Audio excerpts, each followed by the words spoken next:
مجھے دین اسلام سے پیار ہے، مجھے دین اسلام سے پیار ہے، مجھے دین اسلام سے پیار ہے، مجھے دین اسلام سے پیار رسولہ الکریم اما بعد فاعوذ باللہ من الشیطان الرجیم بسم اللہ الرحمن الرحیم وجاہدوا فی اللہ حق جہادہ صدق اللہ العظیم ان اللہ وملائکتہ یصلون علی النبی یا ایہا الذین آمنوا صلوا علیہ وسلموا تسلیما الصلاۃ والسلام علیک یا سیدی یا رسول اللہ وعلی آلک واصحابک یا سیدی یا حبیب اللہ الصلاۃ والسلام علیک یا سیدی یا سید المرسلین وعلی آلک واصحابک یا سیدی یا شفیع المذنبین الصلاۃ والسلام علیک یا سیدی یا رحمۃ للعالمین وعلی آلک واصحابک یا سیدی یا خاتم النبیین۔ السلام علیکم ورحمۃ اللہ وبرکاتہ۔ اللہ تعالیٰ کے فضل و کرم، اس کی توفیق اور عنایت سے آج تیسرے ہفتے میں ہمارا صحاح ستہ کا درس داخل ہوا ہے اور آج ہمارا 11واں درس ہے۔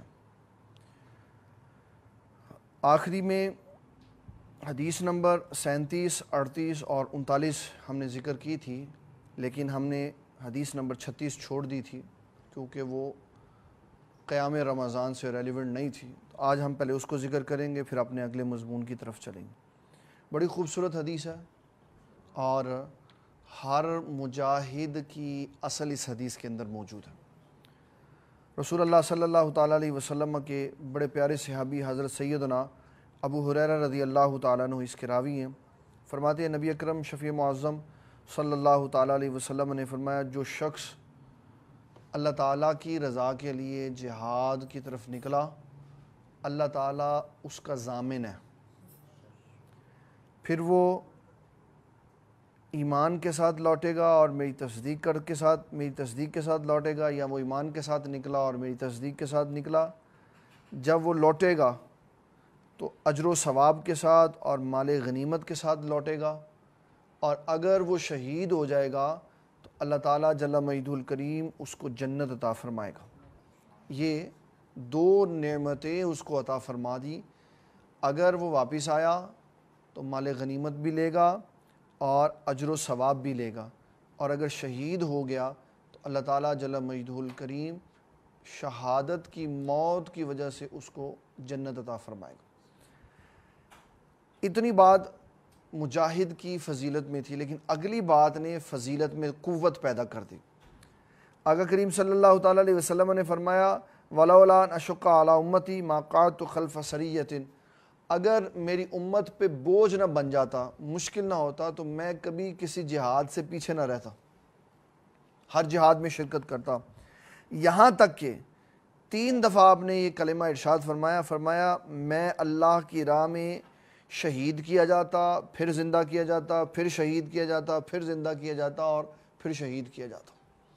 امام بخاری رحمۃ اللہ علیہ نے اس باب میں یہ لکھا ہے کہ جہاد جو ہے یہ ایمان میں سے، اور جہاد غزوہ بدر سے لے کر صبح قیامت تک جاری رہے گا۔ اس میں میں تھوڑا سا خاکہ آپ کو یہ بتا دیتا ہوں۔ ایسٹ انڈیا کمپنی جب اس کا تسلط ہوا بر صغیر پاک و ہند میں، تو انہوں نے سب سے پہلے اس چیز کو ختم کرنے کی کوشش کی کہ مسلمانوں کے اندر سے جذبہ جہاد ختم کر دو۔ آج بھی کچھ لوگ ایسے ہیں جو مسلمانوں کے اندر سے جذبہ جہاد اس خیال سے ختم کرنا چاہتے ہیں کہ کیونکہ آج پاکستانی آرمی موجود ہے، وہ جہاد کریں گی تو اب آپ کو جہاد کی ضرورت نہیں ہے۔ یہ بالکل غلط اور بالکل اسلام کے خلاف نظریہ۔ پاکستانی افواج اگرچہ مجاہدین کی فوج ہے، اگرچہ وہ پاکستان کی سرحدوں کی حفاظت کرتی ہے، اگرچہ وہاں جانا ایک پروسیجر اور بڑا ایک ٹائٹ قسم کا پروسیجر ہے، اس کے باوجود اسلام نے ہمیں یہ جذبہ اور حوصلہ دیا ہے کہ ہر مسلمان کے دل میں جذبہ جہاد موجود ہونا چاہیے۔ پاک آرمی بھی جب کوئی بڑا آپریشن کرتی ہے نا تو وہ تعاون کی یقین دہانی مانگتی ہے مسلمان قوم سے، جناب ہم کارروائی کرنا چاہ رہے ہیں، آپ ہمارے ساتھ ہیں؟ مسلمان کہتے ہیں جی ساتھ ہیں، آپ میدان میں اتریں، جہاں مال چاہیے ہوگا مال دیں گے، جہاں قوت چاہیے ہوگی قوت دیں گے، جہاں جانیں چاہیے ہوں گی وہاں جانیں بھی پیش کریں گے۔ تو پھر یہ فلسفہ کدھر گیا کہ جہاد صرف کام افواج پاکستان کا ہے؟ افواج پاکستان اگرچہ صرف یہی جہاد کرتے ہیں، مگر جذبہ جہاد امت کے ہر فرد کے اندر موجود ہونا چاہیے۔ اگر یہ بات نہ ہوتی تو جس طرح عمر بن خطاب رضی اللہ تعالیٰ عنہ نے کئی معاملات میں تبدیلی کر دی، تو جب آپ نے فوج بنائی تھی، فوج کا ادارہ بنایا تھا، تو آپ اس میں بھی تبدیلی کر دیتے اور فرما دیتے اب امت کے کسی فرد کے اوپر جہاد نہیں ہے۔ اس میں نبی صلی اللہ تعالیٰ علیہ وسلم نے جو جہاد میں گئے ان کا حکم بھی بتا دیا، اور جس کے دل میں جہاد کا جذبہ تھا لیکن جا نہیں سکا اس کا بھی حکم بتا دیا۔ فرمایا کوئی شخص اگر اپنے گھر کے بستر پر فوت ہو لیکن تا زندگی وہ جذبہ جہاد کے ساتھ زندہ رہا، موت نہیں آئی، شہادت نہیں ملی، تو فرمایا آقا کریم صلی اللہ تعالیٰ علیہ وسلم نے کہ اللہ تعالیٰ اس کو بھی مجاہدین کی صف میں اٹھائے گا۔ کیوں؟ اس کے اندر جذبہ جہاد۔ یہ مسلمانوں کی طاقت ہے۔ وہ ہمارے ہاں ایک ترانہ لگتا ہے، نغمہ جس کو کہتے ہیں کہ جو شہید کا خون ہے جو شہید کا، وہ قوم کی حیات ہے۔ وہ قوم کی حیات کیسے ہے کہ ایک بندہ دشمن کے مقابلے میں جا کے اپنی جان دے کر 22 کروڑ 24 کروڑ لوگوں کی حفاظت کرتا، تو وہ صرف اپنی جان نہیں پیش کر رہا بلکہ وہ شہادت کا مرتبہ بھی پا رہا ہے اور اپنی قوم کو زندہ بھی کر رہا۔ ہمارے نصابوں سے جان بوجھ کر احادیث جہاد کی نکال دی، حب رسول نکال دیا، اشعار جو جذبہ جہاد کے اوپر مبنی تھے اور جو محبت رسول کے اوپر مبنی تھے وہ نکال دیے۔ خالد بن ولید نکال دیا، طارق بن زیاد نکال دیا، اور ذلیل ملالہ داخل کر دی۔ اس کا کیا کردار ہے پاکستان؟ کیا اس نے کیا؟ اس طرف گولی کھائی اور تصویر میں اس طرف پٹی لگائی، یہ کردار ہے؟ یا وہ سلیمان رشدی کے ساتھ جا کے ملتی ہے، یہ اس کا کردار ہے؟ اور میں آج آپ یہ تاریخ لکھیں، میں آج آپ کو بتا رہا ہوں، وقت آئے گا یورپ اس کو پاکستان کا وزیر اعظم بنائے گا، یورپ اس کو پاکستان کی وزارت کی کرسی کے اوپر لائے گا، اگر ہم نے نبی صلی اللہ تعالیٰ علیہ وسلم کی ختم نبوت کی حفاظت نہ کی، اور اگر ہم نبی صلی اللہ تعالیٰ علیہ وسلم کے غلاموں کے ساتھ نہ کھڑے ہوئے، تو سلیمان رشدی کی تربیت یافتہ یہ خاتون جس کو ملالہ یوسفزئی کہا جاتا ہے، یہ پاکستان کی وزیر اعظم بنے گی۔ یہ آپ تاریخ نوٹ کر لیں آج۔ کیوں؟ 20 سال پہلے بھی لوگوں نے اسی طرح کہا تھا کہ فلانا بندہ وزیر اعظم بنے گا، تو وہ بنا۔ کیوں؟ لوگ دیکھتے ہیں کہ یورپ کس کی پرورش کر رہا ہے اور پھر کس کو اپنے مقاصد کے لیے وہ اوپر لے کے آتا۔ تو مومن کے اندر جذبہ جہاد ہماتن رہنا چاہیے۔ جب جذبہ جہاد ختم ہوا تو مومن ختم ہو گئے۔ جب 1857 کے بعد مسلمانوں کو قید میں ڈال کر مسلمان علماء کو، اور چونکوں کے اندر بڑے صغیر پاک و ہند میں مسلمان علماء کو پھانسیاں دے کر لٹکائے رکھا، فضل حق خیر آبادی رحمۃ اللہ علیہ جو اسلام کا بہت بڑا سپوت تھے، کالا پانی کی ان کو سزا دی گئی۔ وہ میرے پاس کتاب پڑھی پوری فضل حق خیر آبادی کے اوپر، کالا پانی کی ان کو سزا دی گئی، اور صرف یہی نہیں، اتنا سخت وہاں ان کو آزمائش میں ڈالا گیا کہ ان کی ہڈیاں گل گئیں۔ کس لیے؟ صرف اس لیے کہ یہ فتویٰ جاری کر دو کہ آج انگریز کے اس دور میں انگریز کے ساتھ جہاد کرنا جائز نہیں ہے۔ آپ نے فرمایا ہم تو اسلام کے لیے قربانی دینے کے لیے پہلے سے تیار بیٹھے۔ اگر ہماری ابتدا میں سمیہ بنت خبات، حضرت عمار بن یاسر اور جلیل القدر حضرت خبیب جیسے صحابہ کے خون اسلام کی بنیادوں میں نہ ہوتے تو علماء وہ کردار نہیں دکھا سکتے تھے جو عظیم الشان کردار علماء نے دکھایا، کیونکہ ان کو پتہ ہے شروع سے اسلام خون مانگتا چلا ہے۔ اسلام کی قوت تبھی بنتی ہے جب اسلام کے نام پر خون پیش کیا جاتا. 1954 کی ختم نبوت تحریک میں 10,000 مسلمانوں کو مارا گیا, شہید کیا گیا, کیونکہ قادیانی اس وقت یہ چاہتا تھا کہ ہم اوپر آ جائیں. پھر 1972 میں 73 میں 74 میں یہ ہوا. اب پھر بڑی قوت سے وہ اوپر آیا ہوا. اب کی بار مجھے یہ لگتا ہے 10,000 نہیں, ہزاروں اور لاکھ کے قریب, بلکہ اس سے بھی اوپر مسلمانوں کا خون بہے گا, مسلمان قربانیاں دیں گے, تو پھر قادیانیوں اور مرزیوں کا زور ٹوٹے گا. کیوں؟ ان کے فتنے ہمارے گھروں کے اندر موجود ہیں, فیس بک کے اوپر ان کے چینل موجود ہیں, یوٹیوب پہ ان کے چینل موجود ہیں, حکومتوں میں بیٹھے ہوئے ان کے افراد موجود ہیں, مقتدر اداروں میں بیٹھے ان کے افراد موجود ہیں. انہوں نے نئی جنریشن پیدا کر کے اداروں میں داخل کر دی کہ نبی صلی اللہ تعالیٰ علیہ وسلم کی ختم نبوت کے معاملے کو اور مسئلے کو ختم کر دیا جائے. لیکن بابا سارے اداروں سے, ساری فورسز سے اور ساری حکومتوں سے سب سے بڑھ کے طاقتور اللہ ہے. اللہ تعالیٰ جل مجیدہ الکریم اپنے محبوب صلی اللہ علیہ وسلم کی ختم نبوت کا محافظ بھی ہے اور حضور صلی اللہ علیہ وسلم کی عزت کا محافظ بھی. جب اللہ مقابلے میں آ جائے تو پھر دیکھ لو, ایک کرونا سے سب کو لٹا دیتا ہے وہ, ایک کرونا. باقی باتیں تو بہت بڑی ہیں. ایک کرونا نے بتا دیا ہے کہ اللہ تعالیٰ اللہ ہے, اللہ تعالیٰ اللہ ہے. جو برقعے نہیں پہنتے تھے, جو نقاب نہیں پہنتے تھے, جو سقاف نہیں اوڑھتے تھے, اور جو اسلام کی چیزوں کو برا سمجھتے تھے, وہ کافر ممالک بھی لوگوں کے گھروں میں قرآن مجید تقسیم کرتے رہے اور بتایا کہ اسلام کے اندر بڑی پاور ہے. اللہ اکبر. تو حضور صلی اللہ تعالیٰ علیہ وسلم نے جہاد کی فضیلت میں یہ کہا کہ میں شہید کر دیے جاؤں, پھر زندہ کر دیے جاؤں, پھر شہید کر دیے جاؤں, پھر زندہ کر دیے جاؤں, تو میں پسند کرتا تھا میری امت پر بوجھ نہ ہو تو میں ہر غزوہ میں جاتا ہوں. اس لیے یہ میرے پیارے بزرگوں, پیارے دوستوں, پیارے بھائیوں, یہ یاد رکھنا ہے کہ جہاد حیات ہے. جہاد کیا ہے؟ حیات. جب بھی پاک فوج کہتی ہے نا ہم ہندوستان کے اوپر حملہ کرنے لگے ہیں, تو یقین مانے پوری قوم خوشی سے پھولے نہیں سماتی. حالانکہ جنگ خوف ہے. جنگ کیا ہے؟ اب ساری دنیا کی ہسٹری پڑھ کے دیکھیں, جب کہیں جنگ ہوتی ہے علاقے خالی ہو جاتے ہیں. بھئی یہ علاقہ جو ہے یہ سب سے پہلے گولہ باری میں آنا ہے, یہ علاقہ خالی کر دو, پیچھے پیچھے ہٹ جاؤ. اور مسلمان کا جذبہ اور ولولہ دیکھنے والا ہوتا ہے. جب یہ کہا جاتا ہے کہ جناب پاکستان ہندوستان پہ حملہ کرنے والا ہے, تو عوام میں یہ محسوس ہوتا ہے کہ لوگ پہلے حکومت سے اور فوج سے پہلے حملہ کر دیں. یہ کیا ہے؟ یہ حضور صلی اللہ تعالیٰ علیہ وسلم کی طرف سے مسلمانوں کو عطا کیا ہوا وہ جذبہ جہاد ہے جو مسلمانوں کے خون کو گرما دیتا. اس لیے یہ جذبہ کبھی ختم نہیں ہو سکتا. یہ ہماری ماؤں نے ہمیں اپنے دودھ میں پلایا ہوا ہے کہ رسول اللہ صلی اللہ علیہ وسلم سے محبت اور جذبہ جہاد ہمیشہ زندہ رہے گا. یہ حضور صلی اللہ تعالیٰ علیہ وسلم نے بات فرمائی. اللہ اکبر. ایک بڑی خوبصورت حدیث ہے, اتنا کمال اس کا مضمون ہے کہ انسان کی عقلیں اس کے اوپر دنگ رہ جاتی ہیں, اور لوگ اس کو جس طرح صحیح پڑھتے ہیں اس طرح ایک میجورٹی اس کو 100% غلط معنی کے ساتھ پڑھتی.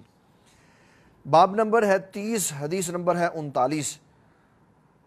باب کا نام ہے باب الدین یسر. دین آسان ہے.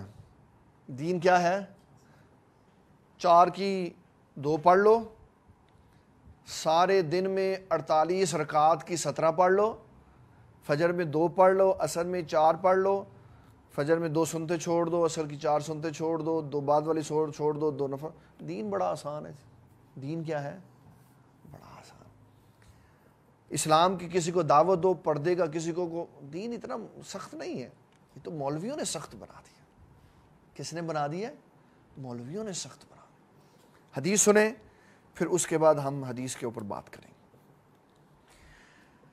ترجمۃ الباب میں امام بخاری رحمۃ اللہ علیہ نے جو قول نبی لکھا ہے, احب الدین الی اللہ الحنیفیۃ السمحۃ, 2 باتیں لکھی. فرمایا اللہ تعالیٰ جل مجیدہ الکریم نے احب الدین الی اللہ, اللہ تبارک و تعالیٰ جل مجیدہ الکریم کی طرف سے جو دین کے بارے میں یہ خوبصورت پیغام ہے, اس کے بارے میں یہ جملہ جو میں نے پچھلے بھی دن یہ بیان کیا تھا, میں آپ پھر دوبارہ ریپیٹ کر دیتا ہوں کہ یورپ میں ایسی تبلیغ کی اجازت نہیں ہے جس میں اسلام کی فوقیت ہو.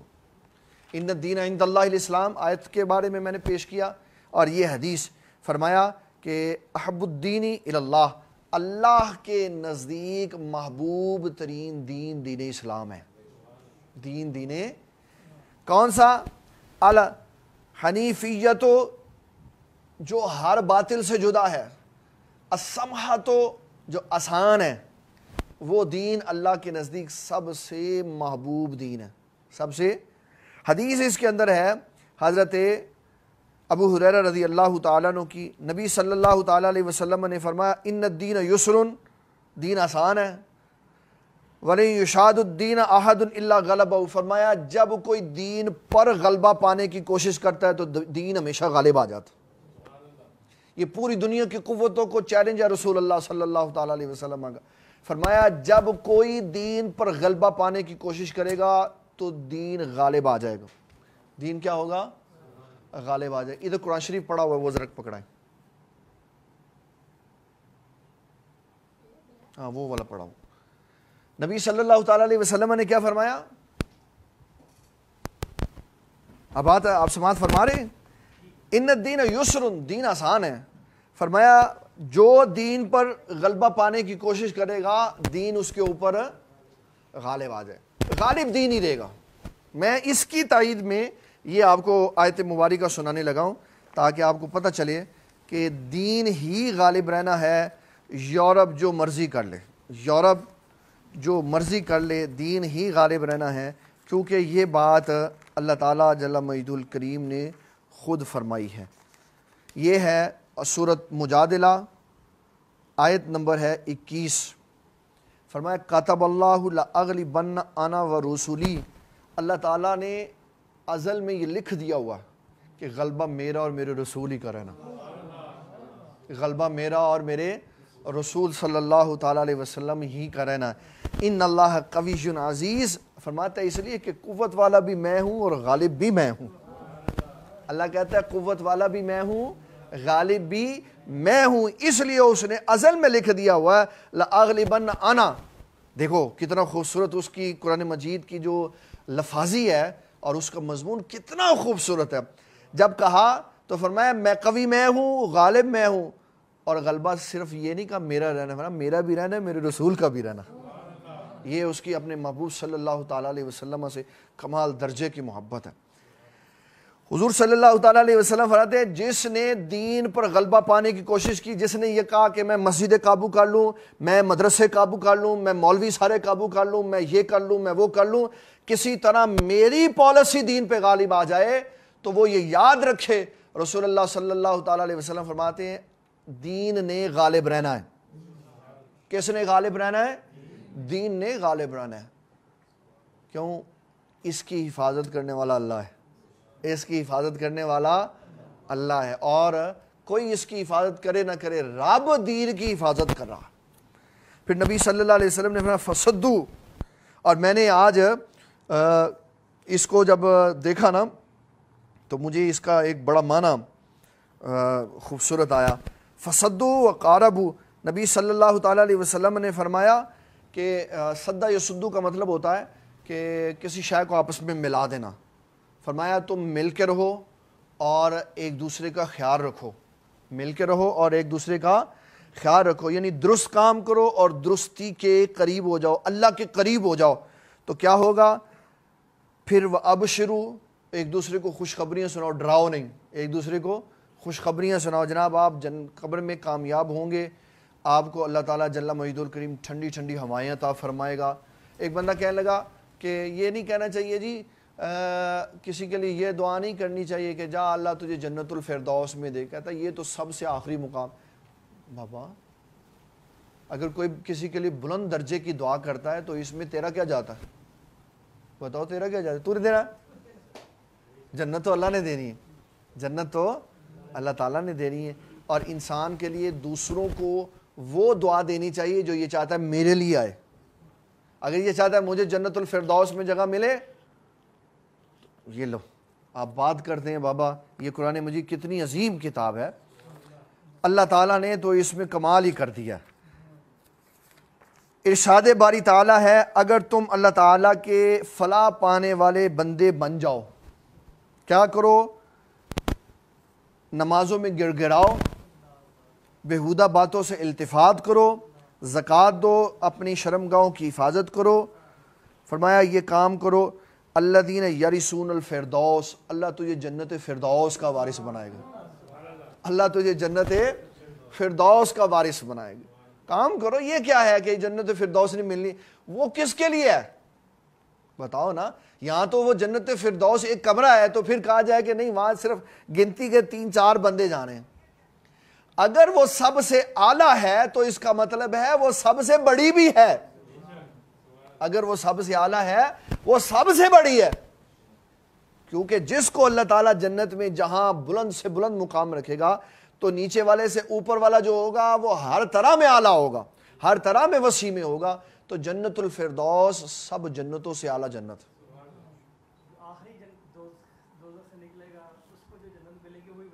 جی ہاں انشاءاللہ میں بھی بتا دیتا ہوں۔ اچھا جی، تو آقا کریم صلی اللہ تعالیٰ علیہ وسلم نے فرمایا کہ خوشخبریاں سناؤ، وَاسْتَعِینُوا بِالْغَدْوَةِ وَالرَّوْحَةِ وَشَيْءٍ مِّنَ الدَّلْجَةِ۔ آقا کریم صلی اللہ تعالیٰ علیہ وسلم نے فرمایا صبح میں اور رات میں اور اندھیرے میں عبادت سے مدد لو۔ کیسے؟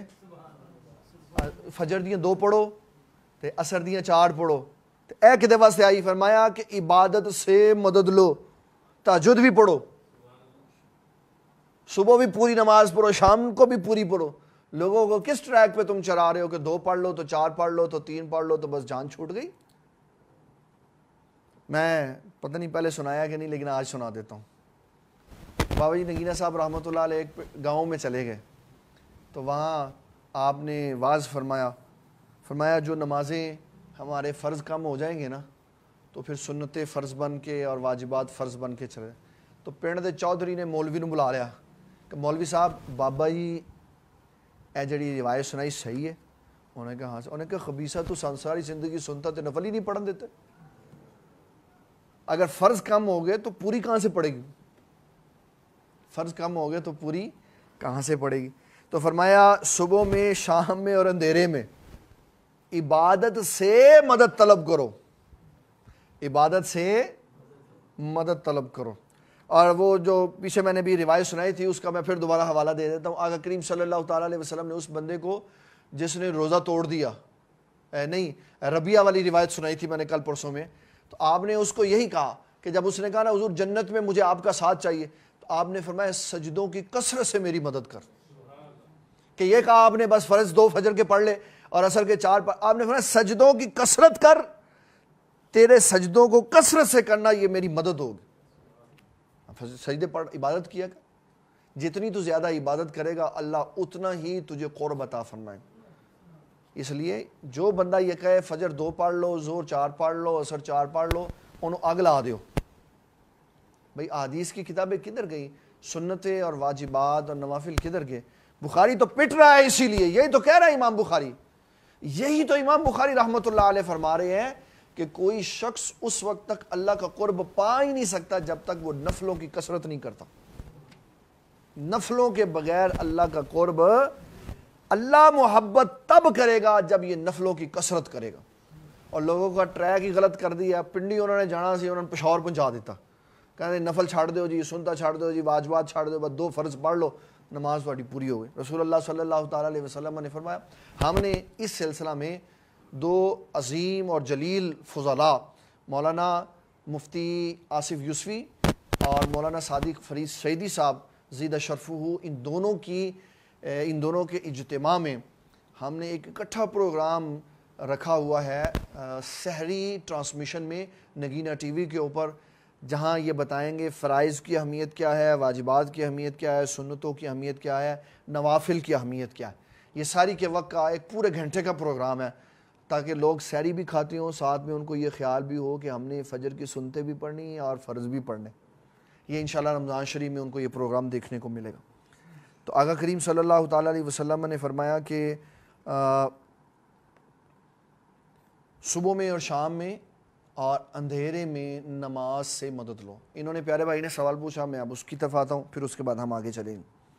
آقا کریم صلی اللہ تعالیٰ علیہ وسلم آپ نے آخری جنتی اور آخری دوزکی کا، ہمارے بابا جی سرکار نگینہ صاحب رحمۃ اللہ علیہ فرمایا کرتے تھے، اے دھرتی نہ ہوندی نہ آسمان ہوندا، جے پیدا نہ عرشاں دا مہمان ہوندا، اور ہر شے دا جوہر تے اصلے دو عالم، اور آدم بھی ہے پر ہے آدم تو اقدم، جے سورج نہ ہوندا نہ ہوندیاں شواواں، بنا بیج کیویں گلستان ہوندا۔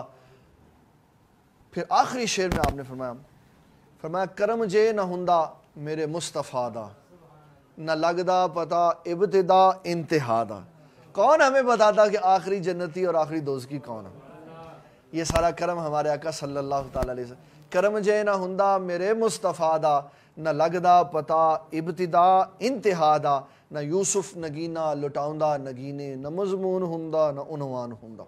کوئی شے نہ ہوتی اگر حضور نہ ہوتے صلی اللہ تعالیٰ علیہ وسلم۔ تو حضور صلی اللہ تعالیٰ علیہ وسلم فرماتے آخری جنتی اور آخری دوزکی اللہ تبارک و تعالیٰ جل مجید الکریم، دو روایات ہیں اس میں، دونوں میں سنا دیتا ہوں۔ ایک آخری جنتی وہ ہوگا جس کو جہنم سے سزا دے کے لایا جائے گا، ایک آخری جنتی دوزکی وہ ہوگا جو میدان محشر کے اندر کھڑا ہوگا، اس کا فیصلہ نہیں ہوگا کہ وہ جنت میں جائے گا یا دوزخ میں جائے گا۔ ایک یہ آخری جنتی اور دوزکی، ایک وہ آخری جنتی اور دوزکی ہے جب جہنمی سارے نکال دیے جائیں گے، یہ سب سے آخر میں باہر آئے گا۔ دونوں کے میں واقعات آپ کو سنا دیتا ہوں۔ جو میدان معاشر میں حساب و کتاب کے دوران آخری جنتی اور دوزکی ہوگا، جنتی جنت میں چلے جائیں گے، دوزکی یہ اکیلا رہ جائے گا۔ اس کے نامہ اعمال جب چیک کیے جائیں گے تو کہا جائے گا اس کو دوزخ میں لے جاؤ۔ اللہ تعالیٰ جل مجید الکریم کی بارگاہ میں عرض کرے گا یا اللہ ایک سوال کروں؟ اللہ تعالیٰ فرمائے گا ہاں بتا، کہ یا اللہ دوزخ میں تو نے مجھے بھیج دینا ہے، تو وہ قریب سے جنت دکھا دے ذرا۔ پتہ ہے اس نے کتنی مسافرت مانگی؟ 1000 سال کی۔ کتنا لمبا سفر مانگا؟ 1000 سال کا۔ یہ جنت اور دوزخ کے درمیان فاصلہ ہے۔ ادھر جا رہا ہوگا تو ادھر سے ادھر جائے گا، تو اللہ فرمائے گا کہ اس کے علاوہ تو نہیں سوال کرے گا؟ کہ نہیں، کہ فرشتوں اس کو آگے کر دو۔ قریب سے دیکھ لے گا تو کہے گا یا اللہ بس دروازے کو ہاتھ لگا، دروازے کو ہاتھ لگا، اندر جھانک کے دیکھ لو، پھر اجازت مل جائے گی۔ پھر کہے گا یا اللہ اندر چلا جاؤں، کہا اب اس کے بعد تو کچھ نہیں مانگے گا، کوئی نہیں مانگوں گا، اندر چلا جائے گا۔ پھر کہے گا یا اللہ بس آخری بات۔ حضور صلی اللہ تعالیٰ علیہ وسلم ارشاد فرماتے ہیں اللہ تعالیٰ اس کی بات بھی سنے گا اور مسکرائے گا بھی۔ واہ کمال اللہ نے علم دیا حضور پاک صلی اللہ علیہ وسلم۔ کب یہ ہوگا، کب اللہ مسکرائے گا جیسے اس کی شان ہے، تو حضور صلی اللہ علیہ وسلم نے بات بھی سنا دی اور اللہ کا مسکرانا بھی بتا دیا۔ اللہ سے کہے گا یا اللہ اگر تو جنت میں سے نہ نکالے تو جنت چھوٹی پڑ جائے گی کہ نہیں؟ کہ یا اللہ پھر ایسے ہی رہنے۔ اللہ فرمائے چلو اس کو چھوڑ۔ ایک اور اب وہ میں بات آتا ہوں۔ ایک وہ بندہ ہوگا جہنم کے اندر جتنے، یہ آ رہی ہے حدیث، چلیں میں اس کو مؤخر کرتا ہوں، حدیث سنا کے پھر اس کو میں لے کے آتا ہوں۔ دوسری حدیث ہے باب الصلاۃ من الایمان، نماز ایمان ہے۔ نماز کیا ہے؟ ایمان ہے۔ یہ حدیث شریف ہے، نبی صلی اللہ تعالیٰ علیہ وسلم کے راوی، حدیث کے راوی ہیں حضرت براء بن عازب رضی اللہ تعالیٰ عنہ۔ حدیث نمبر 40 ہے۔ فرماتے ہیں ہم جب مدینۃ المنورہ میں گئے تو نبی صلی اللہ تعالیٰ علیہ وسلم اپنے ننیال کے ہاں ٹھہرے ابتدا میں، پھر بعد میں آپ کے لیے انتظام ہو گیا۔ تو آقا کریم صلی اللہ تعالیٰ علیہ وسلم نے 16 مہینے یا 17 مہینے بیت المقدس کی طرف منہ کر کے نماز پڑھی، 16 مہینے یا 17 مہینے۔ پھر آپ یہ پسند کرتے تھے کہ ہمارا قبلہ بیت اللہ ہو، ہمارا قبلہ بیت اللہ ہو۔ اور پھر جب پہلی دفعہ نماز میں آیا نا کہ آپ مسجد اقصیٰ سے مسجد حرام کی طرف رخ کر لیں، یہ وہ حدیث نہیں ہے۔ یہ بتایا کہ وہاں جو رخ کر دیا گیا اس کے بعد جو پہلی نماز پڑھی یہ عصر ہے، اس کے بعد جو پہلی نماز پڑھی، اس میں وہ حدیث مسجد قبلتین والی کا ذکر نہیں ہے۔ وہاں تبدیلی ہوئی نماز ظہر میں، تبدیلی ہوئی نماز ظہر میں، جب آپ نے 2 رکعتیں پڑھا دی ہوئی تھی، باقی 2 باقی رہنے۔ وہ جب آئے گا اس میں حضور صلی اللہ تعالیٰ علیہ وسلم کی عظمت سناؤں گا اور طرح کی، یہاں کیا تھا کہ آپ نے نماز عصر پڑھائی اور فرمایا کہ وَأَنَّهُ صَلَّى أَوَّلَ صَلَاةٍ صَلَّاهَا صَلَاةَ الْعَصْرِ، یعنی جب قبلہ تبدیل ہو گیا تو قبلہ کے تبدیل ہونے کے بعد پہلی نماز عصر آئی، کیونکہ قبلہ تبدیل ہوا نماز ظہر میں، آدھی پڑھ لی ہوئی تھی آدھی پڑھنی تھی، تو نماز عصر پہلی نماز تھی قبلے کی تبدیلی کے بعد جو پوری نماز پڑھنی تھی۔ تو نبی صلی اللہ تعالیٰ علیہ وسلم نے نماز عصر پڑھائی آپ نے بیت اللہ شریف کی طرف منہ کر کے، اور ایک بندہ آقا کریم صلی اللہ تعالیٰ علیہ وسلم کے پیچھے نماز پڑھنے کے بعد جب گیا اپنے علاقے میں تو اس نے وہاں لوگوں کو نماز پڑھتے ہوئے دیکھا اور وہ بیت المقدس کی طرف منہ کر کے نماز پڑھ رہے تھے، تو اس نے باہر سے کھڑے ہو کے کہا، کہنے لگا اشہد باللہ، میں اللہ کی قسم کھاتا ہوں کہ میں نے نبی صلی اللہ تعالیٰ علیہ وسلم کے ساتھ کعبہ کی طرف منہ کر کے نماز پڑھی۔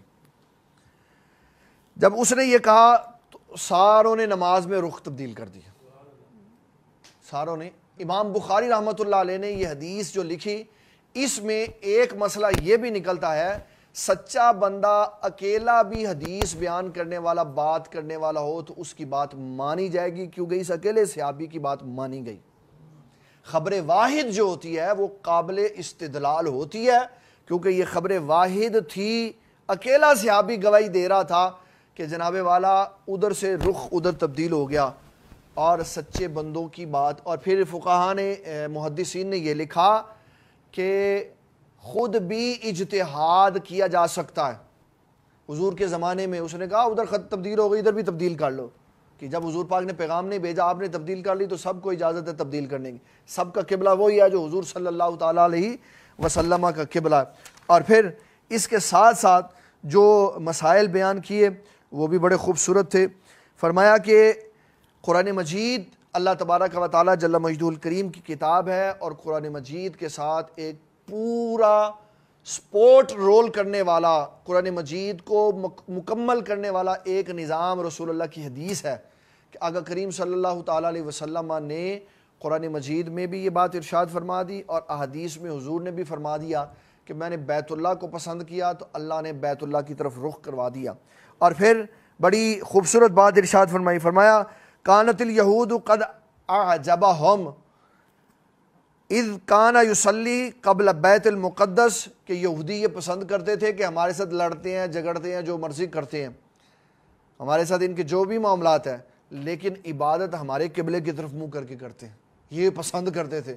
فرمایا جب حضور صلی اللہ علیہ وسلم نے کعبۃ اللہ کی طرف منہ کر لیا اور بدل گیا معاملہ، ان کو اس کی تکلیف ہوئی۔ یہی تو وہ تانا مارتے تھے، کہتے تھے نبی تمہارے علیحدہ، کتاب تمہاری علیحدہ، مسئلے تمہارے علیحدہ، اور عبادت کے لیے تم قبلہ ہمارا استعمال کرتے ہو۔ اللہ نے فرمایا تم اپنا قبلہ اپنے پاس رکھو، میں ادھر مسلمانوں کا رخ کر دیتا ہوں جدھر میرے محبوب چاہتے ہیں۔ ہمارے بابا جی نگینہ صاحب رحمۃ اللہ علیہ فرماتے ہیں لب ہلے نہیں، ہونٹ ہلے، لب ہلے نہیں، ہاتھ چائے نہیں، اے میں رخ دا رخ بدلایا سے قد نرا تقلب وجهك في السماء فلنولینک قبلۃ ترضاها فول وجهك شطر المسجد الحرام۔ فرمایا لب ہلے نہیں، ہاتھ چائے نہیں، اے میں رخ دا رخ بدلایا سی، ایتھے وی فطر دادے وعدے پہ توڑ چڑھائے جاندے ہیں۔ فطر دادے وعدے کی نے؟ فرمایا محبوب ہم آپ کو راضی کر کے رکھیں گے۔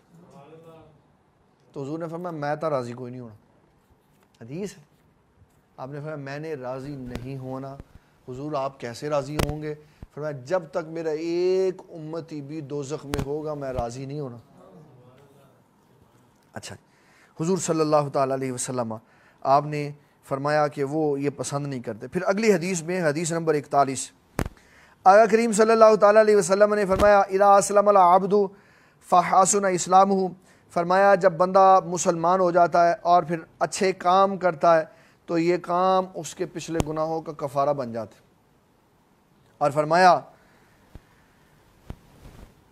کان بعد ذالک القصاص، فرمایا اس کے بعد برابر کر دیا، گناہ ختم ہو گئے، پھر اللہ نے برابر کر دیا۔ اب کوئی بھی شخص الحسنۃ بعشر امثالها الی 700 ضعف، فرمایا اللہ تعالیٰ مسلمانوں پر اتنا کرم فرمانے والا ہے، ایک نیکی کریں تو 10 ثواب سے لے کر 10 درجوں ثواب سے لے کر 70,000 تک ثواب عطا فرمائے گا۔ اس حدیث میں 700 گنا لکھا ہوا ہے، لیکن میں نے خلاصہ بتایا 70,000 تک ثواب عطا فرمائے۔ اس میں لکھا ہوا ہے 100 کا، اس میں کتنا لکھا ہوا ہے؟ 100 کا، 700 کا لکھا ہوا۔ اور پھر اگلا جملہ ہے، فرمایا وَالسَّيِّئَاتُ بِمِثْلِهَا إِلَّا أَن تَجَاوَزَ اللَّهُ عَنْهُمَا، فرمایا اگر گناہ کرے گا ایک تو ایک ہی گناہ اس کے کھاتے میں لکھا جائے، 70,000 نہیں لکھا جائے گا یا 700 نہیں لکھا جائے گا۔ اور پھر کیا ہوگا؟ اگر اللہ تعالیٰ شفیق اور رفیق اور غفار کی صفت میں غالب آ گیا تو فرمایا وہ ایک لکھا ہوا گناہ بھی مٹا دے گا، یہ اس کا کرم اور فضل۔ پھر اس باب کی دوسری حدیث ہے، آقا کریم صلی اللہ تعالیٰ علیہ وسلم ارشاد فرماتے ہیں، یہ بالکل حدیث ایسے ہی ہے، کوئی لفظ کی اس کے اندر تبدیلی نہیں ہے، شاید سند تبدیل ہے اور راوی تبدیل ہے، اس لیے یہ حدیث لکھ دی گئی کہ آقا کریم صلی اللہ تعالیٰ علیہ وسلم نے فرمایا کہ اچھے اعمال، تمہارے اسلام کے دور میں کیے ہوئے اچھے اعمال، اور ان اعمال کے اوپر اللہ تبارک و تعالیٰ تمہارے لیے لکھ دے گا 10 گنا سے لے کر 700 گنا تک، اور گناہوں میں ایک گناہ کرنے پر ایک ہی لکھا جائے گا۔ یہ حدیث بیان کی۔ پھر اس کے بعد ایک بڑی اور خوبصورت حدیث آئی، باب احب الدین الی اللہ ادومہ، اللہ پسند کرتا ہے تمہارے دین میں سے اس کام کو جس کے اندر ہمیشگی ہوتی ہے۔ جس کے اندر کیا ہوتی ہے؟ ہمیشگی ہوتی ہے، یعنی اللہ پسند کرتا ہے کہ کام جتنا بھی کرو کرتے رہو، جتنا بھی کرو کرتے رہو۔ اس میں 2 حدیثیں، ایک حدیث ہے اور اگلے چیپٹر میں 2 حدیثیں ہیں، وہ میں آپ کی خدمت میں عرض کرنا چاہوں گا۔ حضور صلی اللہ تعالیٰ علیہ وسلم ارشاد فرماتی ہیں، راویاں ہیں حضرت عائشہ صدیقہ، ان النبی صلی اللہ تعالیٰ علیہ وسلم دخل علیہا وعندہا امرأۃ، حضور پاک داخل ہوئے، ایک عورت بیٹھی ہوئی تھی، پوچھنے لگی، آپ نے فرمایا سید عائشہ صدیقہ یہ کون ہے؟ تو کہنے لگی حضور یہ وہ فلاں ہے، حدیث میں نام نہیں ہے میں نے لیکن اس کا نام دیکھا ہے، تو اس کا نام ہے حولہ۔ یہ حولہ ایک صحابیہ ہیں، وہ ہیں جو بڑی عابدہ اور زاہدہ ہیں۔ حضرت عائشہ صدیقہ نے کیسے ان کا تذکرہ فرمایا؟ فرمایا تذکرہ من صلاتہا، حضور یہ بڑی لمبی نماز پڑھتی ہیں، بڑی لمبی نماز پڑھتی ہیں، وہ ساری رات۔ آپ نے فرمایا ماں بس کر، یہ چھوڑ دے، اس کا معنی ہے علیکم بما تطیقون، اللہ تعالیٰ نے تم پر وہ عبادت لازم کی ہے جس کی تم طاقت رکھتی ہو، جس کی تم طاقت رکھتی ہو۔ طاقت سے زیادہ اللہ تعالیٰ نے عبادت لازم ہے۔ اگر کوئی شخص ساری رات کھڑے ہونے کی طاقت رکھتا ہے تو کھڑا ہو، آدھی رات کی طاقت رکھتا ہے تو کھڑا ہو، نئی طاقت رکھتا ہے تو عشاء با جماعت پڑھ لے، فجر با جماعت پڑھ لے، اس کو ساری رات کی عبادت کا ثواب مل جائے۔ من سن فی الاسلامی سنتن حسنتن، اسلام میں اچھا طریقہ رائج کر دیا تو ثواب ملتا رہے گا۔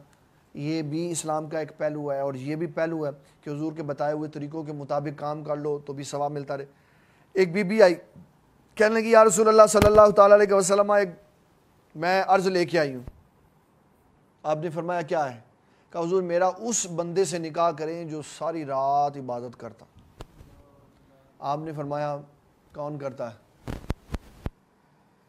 ان کو وہ ایتھے سوال پتہ ہوتا تو کیوں پوچھے سے؟ اگر آپ اس کے ساتھ اس کا نکاح کر دیتے نا جو ساری رات عبادت کرتا تھا، بوڑھی پھنس جانی سی، وہ دا حال ہی اور ہو جانا سی۔ آپ نے کتنی حکمت کے ساتھ جواب نہیں دیا۔ آپ نے فرمایا کون عبادت کرتا ہے؟ ایک بندہ کہا سرکار میں عبادت کرتا ہوں۔ آپ نے فرمایا جاؤ اس کے ساتھ نکاح ہو گیا تیرا، نکاح کروا دیا۔ 3 دن 4 دن گزرے تو آگے کہنے سرکار تو ساری رات ستا رہتا ہے، تسی کیا عبادت کرتا ہے؟ آپ نے فرمایا اس نے کہا میں عبادت کرتا ہوں۔ آپ نے فرمایا اپنے شوہر کو بلا کے لائی۔ آپ نے فرمایا یہ تیری بیوی کہتی ہے تو ساری رات سویا رہتا ہے۔ کہا حضور ساری رات عبادت ہوتی ہے، یہ تو ایسے ہی کہہ رہی ہے۔ کہا حضور ساری رات سویا رہتا ہے۔ آپ نے فرمایا اچھا بتا کیسے عبادت کرتا؟ کہ یا رسول اللہ صلی اللہ تعالیٰ علیہ وسلم آپ نے فرمایا تھا کہ جو من صلی العشاء فی جماعت قام نصف اللیل ومن صلی الصبح فی جماعت قام اللیل کلہ، کہ آپ نے فرمایا کہ جو عشاء کی نماز جماعت سے پڑھے آدھی رات کے قیام، اور جو فجر جماعت سے پڑھی ساری رات کے قیام کا ثواب ملتا۔ میں فجر بھی جماعت سے پڑھتا ہوں، عشاء بھی پڑھتا ہوں۔ آپ نے فرمایا تیرا نکاح بالکل صحیح بندے سے ہوا، جا اس کے ساتھ زندگی گزار۔ تو جی عورتیں کریں عبادت، کوئی بات نہیں، لیکن نفلی عبادت کے لیے شریعت نے یہ بتایا ہے اپنے شوہر کی اجازت کی ضرورت ہے۔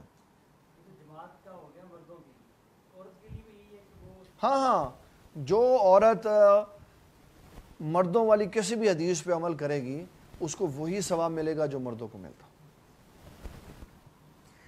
آقا کریم صلی اللہ تعالیٰ علیہ وسلم نے فرمایا کہ اس کو چھوڑ دو، اس کی عبادت کا ذکر نہ کرو، تم وہ کام کرو جس کی تمہارے اندر طاقت ہے۔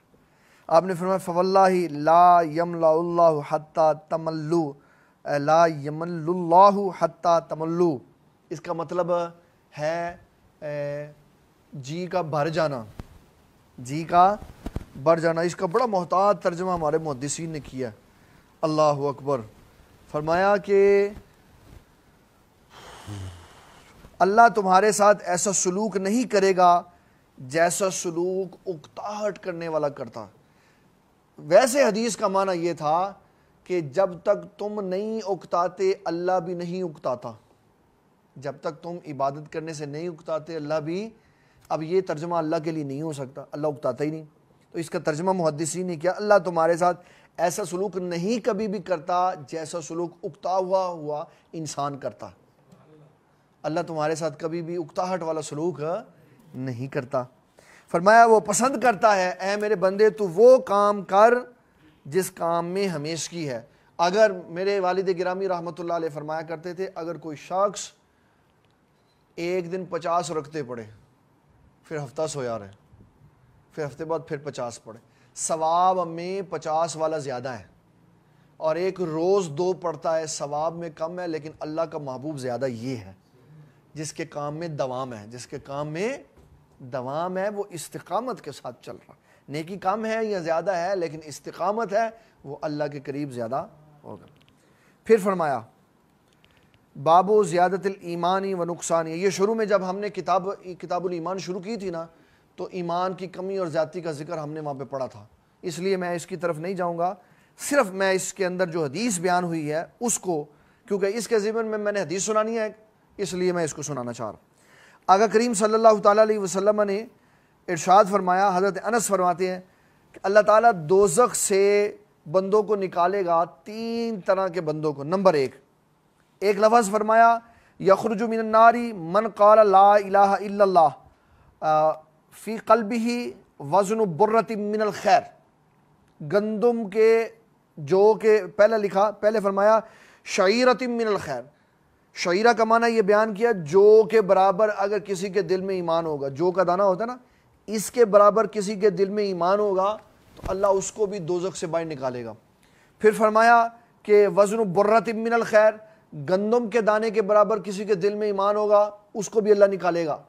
پھر فرمایا فی قلبہ وزن ذرۃ من الخیر، کہ رائی کے دانے کے برابر، چھوٹی چونٹی جو ہوتی ہے نا اس کو ذرہ کہتے ہیں، چھوٹی چونٹی کے برابر، رائی کے دانے کے برابر بھی اگر کسی کے دل میں ایمان ہوگا نا تو اللہ اس کو بھی دوزخ سے باہر نکال دے گا۔ جب یہ بات ہم نے پڑھی تو اس کے ذات میں ایک اور بات ملا دیتا ہوں، پیچھے ہم نے چیپٹر میں پڑھا ہے کہ جب دوزخ سے کسی کو نکالا جائے گا تو وہ سیاہ ہوگا، سیاہ کالا سیاہ ہوگا، تو اللہ تعالیٰ اس کو آب حیات میں غوطہ دے گا، تو اس کا جناب ساری سیاہی اس کی اتر جائے گی۔ پھر اللہ تعالیٰ اس سے پوچھے گا کہ میرے بندے کبھی کوئی تکلیف پہنچی؟ تو کہے گا یا اللہ کوئی نہیں پہنچی، بالکل میں پاک صاف ہوں۔ اچھا، اس ضمن میں حدیث شریف یہ سنانا چاہتا ہوں کہ 1-2 مسئلے اس کے حدیث کے ضمن میں آئیں گے، وہ میں بعد میں سناؤں گا، پہلے میں حدیث سناتا ہوں۔ ایک آخری بندہ جس کو اللہ تعالیٰ جہنم سے نکالے گا وہ یہ والا ہوگا جو ذرۃ من الخیر، رائی کے دانے کے برابر ایمان، وہ آخری والا۔ اس کی کیٹیگری کے اندر بھی سینکڑوں بندے ہوں گے، سب چلے جائیں گے، یہ آخری نکلے گا۔ اللہ تعالیٰ جل مجید الکریم اس سے فرمائے گا جا جنت کے اندر چلا جا، تو یہ جب دروازہ کھولے گا نا، اچھا بڑے فلیکسیبل قسم کے دروازے ہوں گے اور اتنی آسانی سے موو کرنے والے ہوں گے کہ ایسے انگلی لگاؤ گے تو کھل جائیں گے سارے. میں نے یہ معنی اپنے پاس سے نکالا, میں نے یہ معنی اپنے پاس سے نکالا. پتہ کیوں؟ اس لیے کہ جو جنت کا ایک دروازہ ہے نا, اس کے بارے میں محدثین نے لکھا اتنا بڑا ہے کہ ایک کنارے پہلے کھلنے والے حصے سے ایک پرندہ اڑے نا تو وہ دوسرے تک پہنچنے میں 70 سال لگاتا ہے. ایک پٹ سے دوسرے پٹ پہ پہنچنے میں, ایک دروازے کے حصے سے دوسرے حصے تک پہنچنے میں 70 سال لگاتا. تو اتنا بڑا دروازہ ہلائے گا کون؟ تو اللہ نے اتنے سموتھ قسم کے بنائے ہوں گے, ایسے انگلی لگائیں گے تو کھل جائے گا دروازہ. یہ میں نے حدیث کے اندر سے معنی اس کا نکالا. اچھا جب وہ جائے گا تو دیکھے گا جنت کھچا کھچ بھری ہوگی, فل. کہ یا اللہ جنت بڑی بھری ہوئی ہے سر. اللہ فرمائے گا پھر جا. پھر جائے گا, پھر بھری ہوگی. اللہ تعالیٰ فرمائے گا پھر جا. پھر جائے گا نا بھری ہوگی تو اللہ سے کہے گا یا اللہ تو میرے نے مذاق کر رہا, ٹھٹھا کر, مذاق نہیں ٹھٹھا کر, استہزاء کر, ٹھٹھا کر. تو اللہ تعالیٰ جل مجید الکریم فرمائے گا جا اب جا. تو آقا کریم صلی اللہ تعالیٰ علیہ وسلم فرمائے وہ آخری جنتی جو ہوگا نا, نہ لگدا پتا ابتدا انتہا دا, نہ یوسف نگینہ لٹاؤندے نگینے, نہ مضمون ہندہ نہ ہونے. یہ ہے اصل میں آخری جنتی. رسول اللہ صلی اللہ تعالیٰ علیہ وسلم فرمائے گا جب وہ پھر اگلی بار جائے گا تو اللہ نے اس کے لیے 300 جنتیں خالی رکھی ہوں گی. کتنی جنتیں؟ تو جو آخری گیڑے میں جائے گا, آخری باری میں 76 پولا خاک ہوگے. اچھا مجھے بعض افراد یہ پیغام بھیجتے ہیں کہ پنجابی دے لفظ نہیں بولیا کر, یہ درس کی ویلیو خراب ہو جاتی ہے. لیکن بتانا بھی تو ہے نا, آج پنجابی پینڈو نلے کے گئے ہیں تو ہماری زبان سے وہ لفظ نہ نکلے تھے تو چس بھی نہیں آتی, تو بعض لفظ ویسے ہی نکل جاتے ہیں. لیکن بعض لفظ خود پنجابی کے اس لیے کیے جاتے ہیں ان کی تاثیر زیادہ ہوتی. اردو میں وہ تاثیر نہیں ہوتی جو پنجابی میں. ایک دوست تھا ہمارا, وہ کہنے لگا یار اردو دی گھنٹہ لڑائی کرو نا تو وہ سواد نہیں آتا جی پنجابی دی 5 منٹ دی لڑائی دی سواد آتا. کہ بندہ پنجابی جو خوب چنگی طرح لتر پولا کر لینا اور کوئی پوچھنے والا نہیں ہوتا بھی تو کی کیتا. تو یہ ایک ہماری کیونکہ زبان ہے پنجابی تو اس لیے کوئی ایک آدھ دو لفظ 92 پہ پنجابی نہیں بول سکتے ہم, وہاں پہ پیور خالص اردو بولنی پڑ. تو حضرت وہ جب بندہ 300 جنتوں کے ساتھ چلا جائے گا تو یہ کس نے خبر دی؟ نبی صلی اللہ تعالیٰ علیہ وسلم. اب اس میں آپ کو بتاتا ہوں یہ جو ایمان کا ایک سوال میں کر لوں پھر میں آپ کو موقع دوں. ایمان کا جو وزن کیا, ایمان کا جو وزن کیا, تو ایمان تو انویزیبل شے ہوتی ہے, اس کا وزن کیسے ہوگا؟ یہ ایسے ہی ہوگا جیسے ہمارے اوپر سر پہ لگا ہوا اے سی بتا دیتا ہے کہ جناب کمرے کا درجہ حرارت اتنا ہے. بلڈ کے اندر سے بتا دیتے ہیں جناب آپ کا کولیسٹرول 220 پہ چلا گیا. خون کے اندر بتا دیتے ہیں شوگر اتنی ہے. انسان نے مشینری ایسی بنی, یہ بے جان ہے ایسی, چلاتے ساتھ ہی یہ آپ کو پہلا سائن یہ دے گا کہ کمرے کا ٹیمپریچر اس وقت اتنا ہے, اس کے اندر یہ کوالٹی رکھی. تو جب یہ ساری چیزیں, اب یہ کمرے کا اس حدیث کے ساتھ کیا تعلق ہے؟ جو ٹیمپریچر درجہ حرارت ہے نا, سردی اور گرمی, یہ انویزیبل ہے. ایک مشین اس کو چیک کر سکتی ہے, تو اللہ تعالیٰ ایمانوں کو شکل نہیں دے سکتا. میں آپ کو بتاتا ہوں, رسول اللہ صلی اللہ تعالیٰ علیہ وسلم فرماتے ہیں ایمان کو, انویزیبل شے کو اللہ ویزیبل بنا دے گا. کیسے؟ فرمایا جب بندہ قبر میں جائے گا تو فرشتے بھی حساب و کتاب کے لیے نہیں آئے گا, کوئی اس کے گھٹنے کو چھیڑے گا, گھٹنے کو چھیڑے گا, بندے مومن کے قبر میں پڑے ہوئے گھٹنے کو چھیڑے گا. تو آنکھ کھول کے سر اٹھائے گا, یہ ایک نورانی چہرے والا بندہ اس کے گھٹنے کے پاس بیٹھا ہوگا. تو پوچھے گا بندہ مومن میں نے کبھی دیکھا نہیں آپ کو, میں نے کبھی آپ کو, آپ کون ہیں؟ وہ کہے گا میں تیری نمازیں ہوں جو تو پڑھا کرتا تھا, میں تیری نمازیں ہوں جو تو پڑھا کرتا تھا. نمازیں, روزے, حج, زکوٰۃ, تلاوت, چاروں طرف بندے کے ارد گرد بیٹھے ہوں گے شکلوں میں. کس طرح؟ شکلوں میں. یہ تو قبر ہے, آگے تو پھر اللہ نے بڑے انتظامات رکھے ہوں. پھر دیتے ہیں جی موقع دیتے.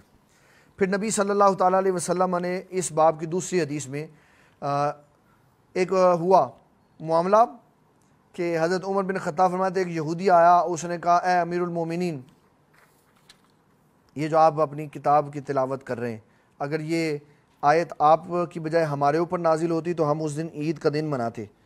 تو آپ نے فرمایا کون سی آیت؟ کہا جی الیوم اکملت لکم دینکم واتممت علیکم نعمتی ورضیت لکم الاسلام دینا۔ تو آپ نے فرمایا نزلت فیہ علی النبی صلی اللہ علیہ وسلم وہو قائم بعرفۃ و یوم الجمعہ، کہ تو ایک عید کی بات کر رہا ہے، اس دن دو عیدیں تھیں، یوم عرفہ بھی تھا، یوم جمعہ بھی تھا۔ آپ نے ایک دن کو دو عیدیں قرار دیا۔ یہ اس کی پچھلے چیپٹر کے ساتھ کیا مناسبت ہے؟ اور دو عیدوں کا اس میں ذکر نہیں ہے، عرفہ کا ذکر کہ عرفہ عید ہے اس کا بھی ذکر نہیں ہے، جمعہ کے لیے عید کا ذکر ہے، یہ بھی لفظ موجود ہے۔ کس وجہ سے اس کو کہا، یہ انشاءاللہ ہم کل ایپیسوڈ جب ختم ہوتی ہے نا ٹی وی ڈراموں کی، تو آدھی بات چھوڑ دیتے، کل بتائیں گے کہ یہ کیا ہوا تھا، تاکہ آپ کی دلچسپی بھی باقی رہے، آپ کل سننے کے لیے آئیں۔ اور جو آج کے سوالات ہیں وہ انشاءاللہ میں آپ کی خدمت میں عرض کر دیتا ہوں۔ بڑے اہم سوال ہیں، اور یہ جس بھائی نے بھیجے ہیں بڑا دلیر آدمی۔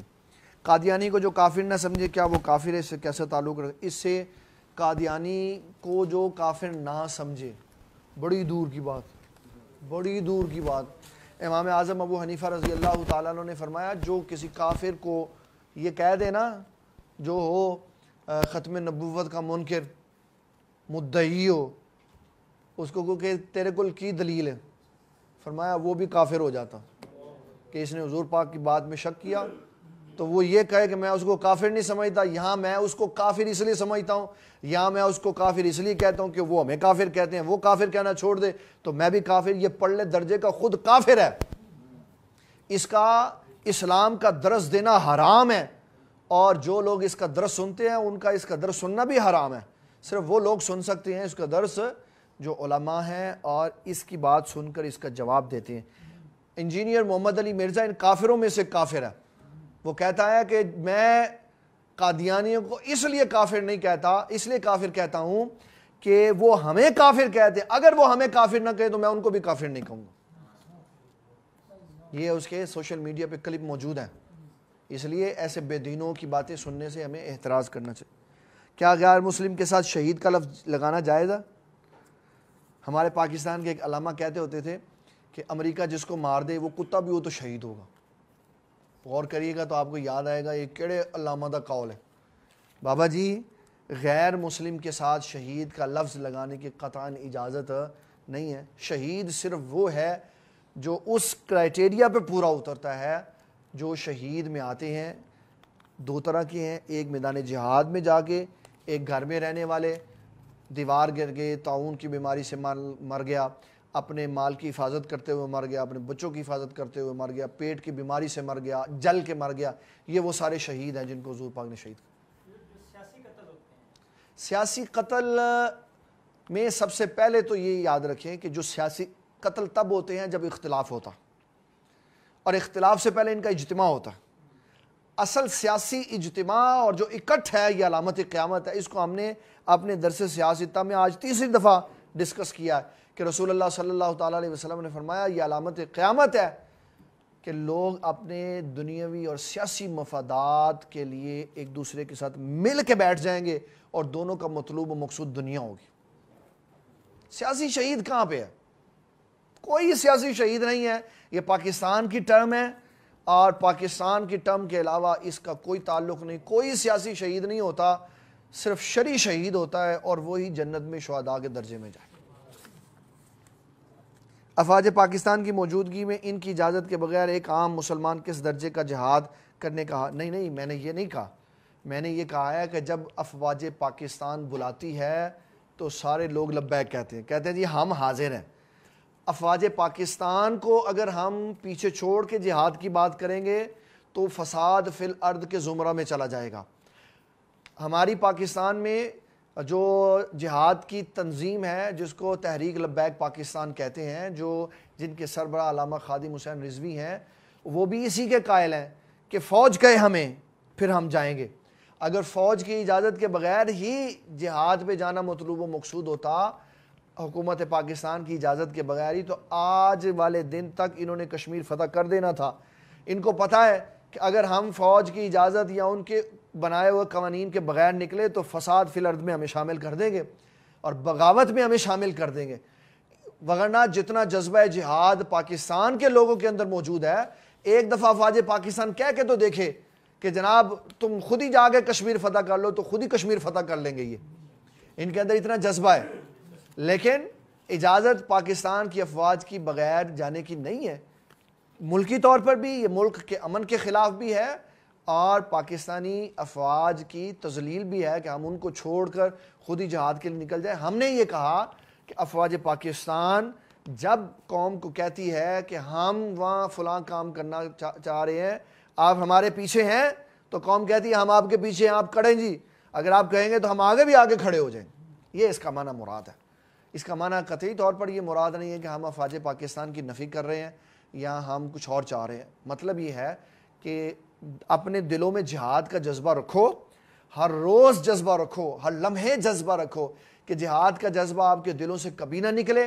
اس کے بعد جب آپ کو کہا جائے آؤ بھی جہاد پہ چلے تو سارے چلے جاؤ، لیکن پاکستانی فوج کو ڈیگریڈ کر کے، ان کو ہائی جیک کر کے یا ان کو بائی پاس کر کے کوئی جاتا ہے تو وہ فساد فی الارض کے زمرے میں شمار کر دیا جائے گا۔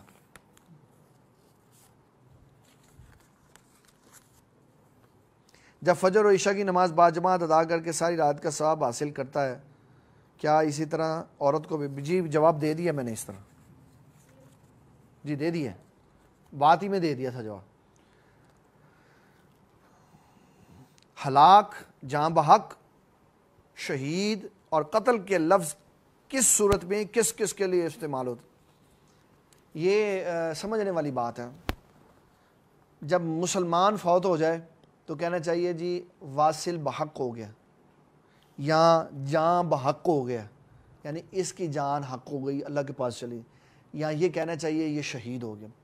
اور جب کوئی بندہ غیر مسلم مر جائے تو کہنا چاہیے قتل ہو گیا، ہلاک ہو گیا۔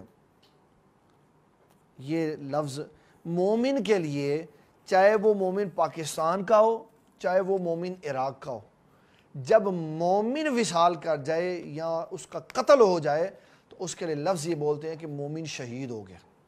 کیا کہتے ہیں؟ جو عراق کے افراد ہیں جو امریکہ کی فوج کے ساتھ لڑتے ہیں، وہ مر جائیں تو کہتے ہیں قتل ہو گئے۔ نہیں، اچھا لفظ یوز کریں۔ کافروں کے ساتھ لڑ رہے ہیں اپنے ملک کی بقا کے لیے، ان کے بارے میں لفظ بولا جائے گا وہ شہید ہو گئے۔ وہ کیا ہو گئے؟ شہید ہو گئے۔ پولیس یا فوج افواج پاکستان کی کارروائی کے درمیان بے گناہ جان دینے والے مسلمانوں کو کیا شہید کہہ سکتے ہیں؟ جو بھی بے گناہ مارا گیا، جو بھی بے گناہ مارا گیا اس کے لیے شہید کا لفظ استعمال ہو سکتا۔ میں اس کے بیچ میں نہیں پڑھتا پولیس نے بے گناہ کیوں مارے، پولیس نے بے گناہ، یہ بڑی لمبی کہانی ہے ایک۔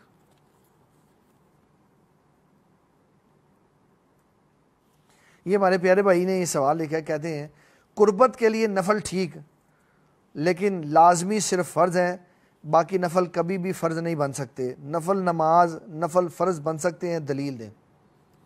یہ میں نے پوری گفتگو میں کبھی بھی نہیں کہا، آج تک نہیں کہا کہ نفل فرض بن سکتے ہیں، میں نے نہیں کہا۔ اللہ بنا سکتا۔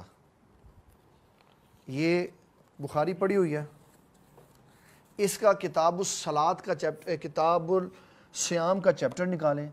نبی صلی اللہ تعالیٰ علیہ وسلم فرماتے ہیں ایک نفل پڑھو گے رمضان میں تو اللہ فرض کے برابر کر دے گا۔ کون کر دے؟ میں نہیں کچھ بھی کر سکتا، میں نفل کو نفل ہی رہنے دوں گا، اللہ فرض بنا دے گا۔ تو فرض بنا دینا کسی شے کو دنیا میں بھی یہ اللہ کا کام ہے، آخرت میں بھی یہ اللہ کا کام ہے۔ ہمیں جو فرائض اور نوافل دیے گئے ان میں نفل نفل رہے گا، سنتے سنتے رہیں گے، واجبات واجبات رہیں گے، فرض فرض رہیں گے۔ بات یہ نہیں، بات یہ ہے دو چیزیں اس میں ہم، نمبر ایک قرب نوافل سے ہے، نمبر دو رسول اللہ صلی اللہ علیہ وسلم نے تاکید کن کے بارے میں کی ہے؟ تاکید، جو تاکید ہے اس کا مطلب ہے وہ امر ہے، حکم ہے، اور حکم کے اوپر پابندی لازم ہے. حکم کے اوپر پابندی نہ کرنے والا فاسق معلن میں چلا جاتا ہے. جو شخص جان بوجھ کے ظہر کی سنتیں باقاعدہ چھوڑ دے وہ فاسق معلن میں چلا جاتا ہے. اس کے پیچھے جماعت پڑھنی ناجائز ہو جاتی ہے، کیوں؟ وہ اس سنت کا تارک ہے جس کی پابندی کرنے کا رسول اللہ نے حکم ارشاد فرمایا. اگر کوئی کہتا ہے نہیں جی یہ نفل ہی رہتے ہیں، یہ سنتے ہی رہتی ہے، فرض نہیں بن سکتے، وہ دراصل نوافل اور فرائض کو نہیں کچھ کہہ رہا، وہ در حقیقت یہ بتا رہا ہے میں قرآن کے بعد کسی کو نہیں مانتا. ان کو سنتوں کا اور پابندی والی سنتوں کا حکم کس نے دیا؟ رسول اللہ صلی اللہ علیہ وسلم. کیا نفل چھوڑنے کا کوئی گناہ ہے؟ اگر گناہ نہیں تو کیا ہم نفل چھوڑ دیا کریں؟ نفل چھوڑنے کا گناہ نہیں ہے، لیکن نفل چھوڑنے کا ثواب بڑا ہے. ہم نہ چھوڑیں اس لیے کہ رسول اللہ صلی اللہ تعالیٰ علیہ وسلم فرماتے ہیں جب قیامت والے دن اللہ تعالیٰ نیکوں کو ان کی نیکیوں کا اجر و ثواب دے گا تو اچھے بھی پچھتائیں گے، برے بھی پچھتائیں گے. اچھے کہیں گے، رسول اللہ صلی اللہ علیہ وسلم نے پوچھا کہ آپ نے فرمایا کہ اچھے بھی پچھتائیں گے برے بھی پچھتائیں گے، تو لوگوں نے کہا حضور برے تو پچھتائیں گے، اچھے کیوں پچھتائیں گے؟ آقا کریم صلی اللہ علیہ وسلم نے فرمایا جب اچھوں کو اللہ اجر و ثواب دے گا وہ دیکھیں گے یہ نیکی نہیں کی تھی، اگر کی ہوتی اور زیادہ ملتا، تو اس لیے پچھتائیں گے. ایک بات یہ کہ ثواب کی کثرت ہوگی. دوسری بات نفل اس لیے نہیں چھوڑے کہ آپ نے صرف مولوی نہیں بننا، آپ نے صرف عالم دین نہیں بننا، آپ نے ولی اللہ بننا ہے، اور ولی اللہ کے لیے نوافل ضروری ہیں. جی سر. جی نفل نہ چھوڑنے کا کوئی ثواب نہیں ہے. نفل چھوڑیں گے تو کوئی ثواب نہیں ہے، نفل پڑھیں گے تو ثواب ہی ثواب ہے. برے صغیر میں یہ کس نے سوال لکھا ہے؟ بڑے صغیر میں اسلام پھیلانے والے اللہ کے ولیوں اور صوفیوں نے کسی بھی حدیث کی کتاب کا ترجمہ لوکل زبان میں نہیں کیا. کیا یہ سچ ہے؟ اگر سچ ہے تو اللہ کے ان تمام ولیوں نے اسلام کیسے پھیلایا؟ کسی نے بولا تھا، مرزا محمد علی نے بولا تھا، میں نے سنا ہے اس کا کلپ، یہ کہتا ہے میں نے پھکی دی ہے. سانو بیمار سمجھتا پھکی نہیں دینا. بابا ہم تو حکیم کی دوائی کھاتے ہی نہیں ہیں. حکیم تو نیم حکیم تو خطرہ ایمان ہوتا ہے. ہم تو کوالیفائڈ ڈاکٹر کی دوائی کھاتے ہیں، اور بات بھی ہم کوالیفائڈ کی سنتے. میں آپ کو اس کا تسلی بخش جواب دیتا ہوں. کسی نے بولا تھا کہ یہ لوگ تمام جھوٹ بولتے ہیں کیونکہ ان میں سے کسی ولی اللہ نے حدیث کی کسی کی صحیح تبلیغ نہیں کی، کسی کتاب کی صحیح تبلیغ نہیں. بالکل آپ نے بالکل سوال لکھ کے بہت اچھا کیا. یہ سوال ہو گیا، میں اس کا آپ کو تسلی کے ساتھ جواب دیتا ہوں. غور سے سنیں.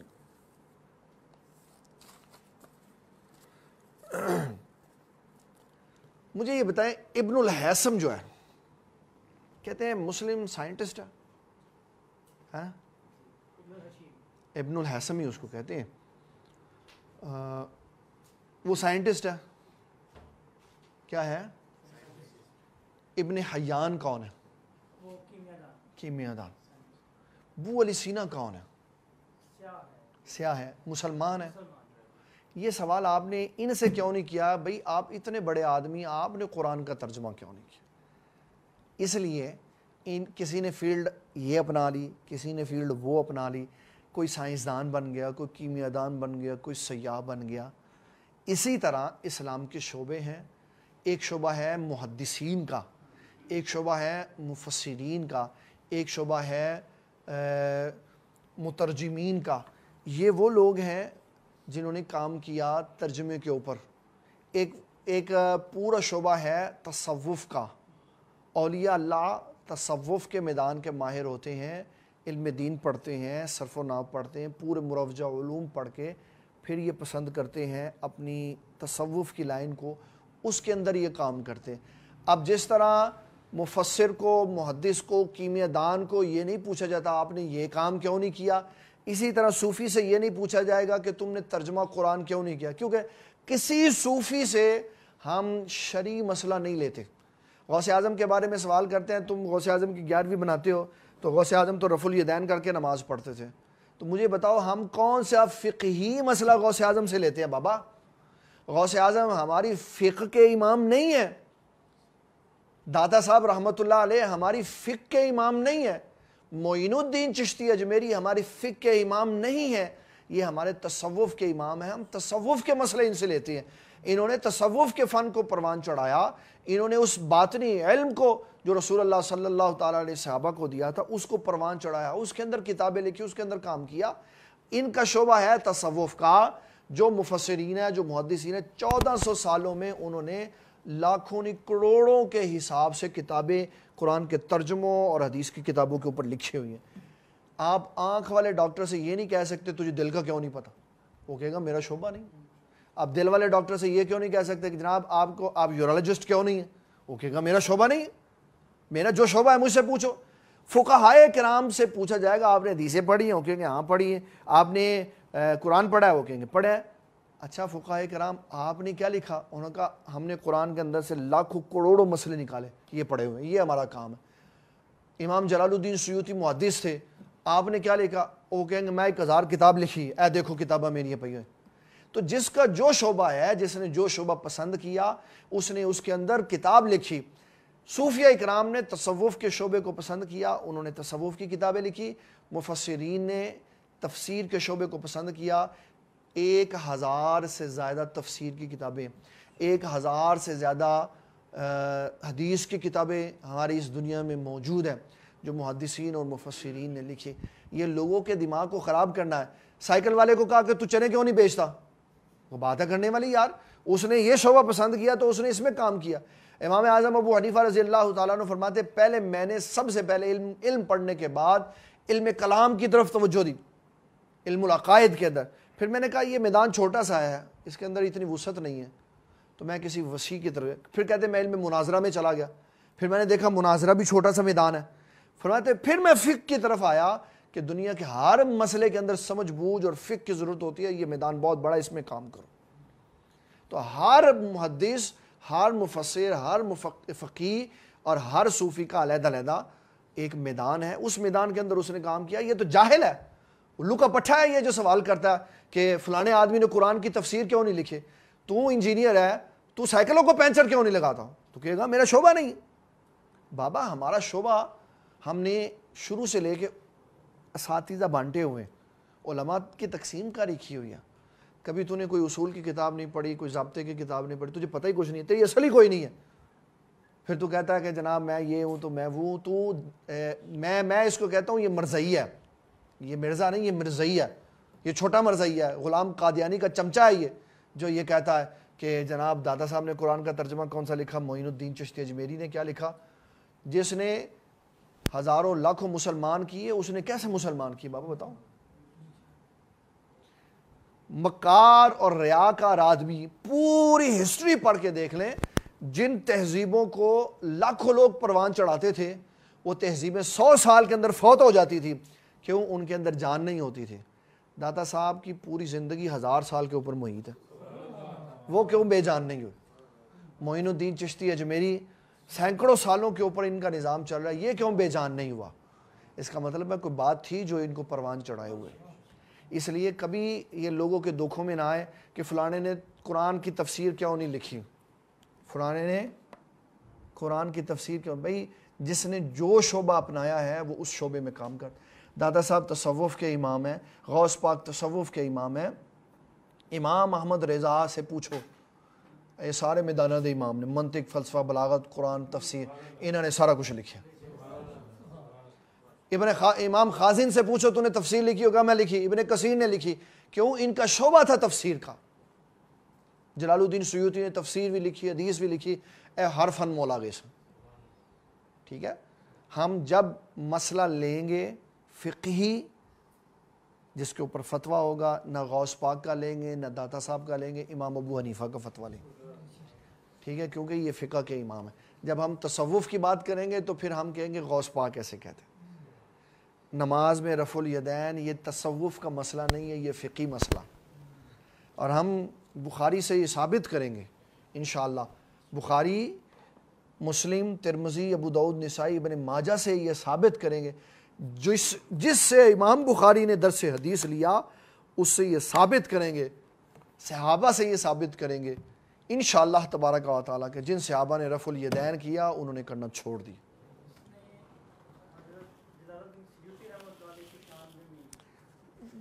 بابا جو ابو بکر صدیق کو کہہ سکتا ہے نا وہ کسی کو بھی کچھ کہہ سکتا، جس کو یہ خیال نہیں آیا کہ حضرت معاویہ رضی اللہ عنہ رسول اللہ کے صحابی ہیں، جو معاویہ رضی اللہ تعالیٰ عنہ کو گالی نکال دیتا ہے وہ کچھ بھی کر سکتا۔ میں آپ کو بتاؤں اس کا ایک کلپ میرے پاس موجود ہے، یہ کہتا ہے حضرت ابو بکر صدیق کے بارے میں کہ ابو بکر صدیق کو کہتے ہو بڑے خوبصورت ہے، وہ بندہ کتنا خوبصورت ہوگا جس کے منہ پہ چیچک کے داغ پڑے ہوئے۔ پوری کتب حدیث پڑھ کے دیکھ لو، کسی جگہ نہیں لکھا ہوا ابو بکر صدیق کے چہرے پہ چیچک کے داغ تھے۔ پھر کسی پرانی کتاب جو کٹ کے لے آؤ گے عثمان غنی دے منہ تے چیچک دے داغ سے، بابا عثمان غنی کا جب سیدہ رقیہ سے نکاح ہوا نا تو مدینے میں خوبصورت ترین جوڑی مشہور تھی شادی شدہ، ایڈے سونے سن۔ رسول اللہ کے صحابہ پہ بھونکنے سے پہلے اپنی اصل پوچھو، اپنے ابے سے پوچھو، اپنی امی سے پوچھو کہ ہماری اصل ٹھیک ہے۔ جن کے بارے میں قرآن و سنت یہ کہتی ہے کہ وہ ٹھیک ہے، ان کے بارے میں بات کرتے ہو، لہٰذا اپنے جذبات کو قابو میں رکھنا چاہیے۔ میں نے آپ کو اس کی پھکی کا پھکا دے دیا، اس کی پھکی کا آج میں نے پھکا دے دیا۔ اسے پوچھو کہ دادا صاحب کس فن میں بات کرتے ہیں، کون ہے؟ جب دادا صاحب کی کتاب کشف المحجوب شریف کی بات آئے گی نا، جو اس نے جو اعتراض کیا نا، اس کے اوپر میں اس کا آپریشن کروں گا انشاءاللہ کہ دادا صاحب نے بات کیا کہی ہے اور اس نے کیا اردو پڑھی۔ پھر میں بتاؤں گا کہ اس انجینئر کو جو کہتا ہے نا اینا دے سارے بابے میں ایتھے انجینئرنگ دے مشین دا نسخہ لکھ دواں تو یہ پڑھ نہیں سکتے اینا دے بابے۔ او اللہ کے بندے، تو اردو بھی نہیں پڑھ سکتا، انجینئرنگ تو بڑی دور کی بات، تو اردو بھی نہیں، تجھے تو یہ نہیں پتہ چلتا کہ اس بات کی جو ضمیر آئی ہے اس کا مرجع کون ہے۔ اس کو ضمیر کی تعریف پوچھے گے نا وہ بھی نہیں آنی۔ اس لیے ایسے فطروں کا منہ چڑھنا اور زور میں آ جانا یہ وجہ ہے۔ اور میں آپ کو بتاؤں بڑی خوش آئین بات ہے ہمارے، کیونکہ علماء آج کل پروگرام کوئی نہیں ہے تو سارے یاد مغر پہ، تاکہ لوگوں کو بتائیں کہ یہ اجہل ہے۔ کیا ہے؟ جاہل نہیں ہے، اجہل ہے۔ اجہل، اس میں تفضیل ہے۔ سارے جاہل کھڑے ہوں تو ان میں سے سب سے بڑا یہ ہے۔ اللہ تعالیٰ ہمیں دین اسلام کا فہم عطا فرمائے۔ وما علینا الا البلاغ المبین۔ اللہم صلی وسلم وبارک علی سیدنا و مولانا محمد وآلہ واصحابہ اجمعین۔ یا اللہ ہمارے آج کے درس کو اپنی بارگاہ میں شرف قبولیت عطا فرما۔ ہم نے یہ کہا تھا کہ ہم بڑی سلجھی ہوئی زبان استعمال کریں گے اور ہم کسی کو برا بلا نہیں کہیں گے۔ یا اللہ آج غلطی کے ساتھ ایک بندے کو ہمیں برا کہہ دیا، یا اللہ اس کو بھی ہدایت عطا فرما۔ اس نے جو اسلام کا شرازہ بکھارا، یا اللہ اس کو صحیح کرنے کی توفیق عطا فرما۔ جب تک لوگ زندہ ہوں جیسے بھی ہوں ان کے لیے دعائیں خیر کی جا سکتی ہے کہ یا اللہ ان کو ہدایت عطا فرما، یا اللہ اس کو بھی ہدایت عطا فرما۔ اور ہمیں بھی اپنے درسوں کے اصول کو پیش نظر رکھتے ہوئے سلجھی ہوئی اور شائستہ اور شستہ زبان استعمال کرنے کی توفیق عطا۔ صلی اللہ تعالیٰ علی حبیبہ محمد وآلہ وسلم۔ مجھے دین اسلام سے پیار ہے، مجھے دین اسلام سے پیار ہے، مجھے دین اسلام سے پیار ہے، مجھے دین اسلام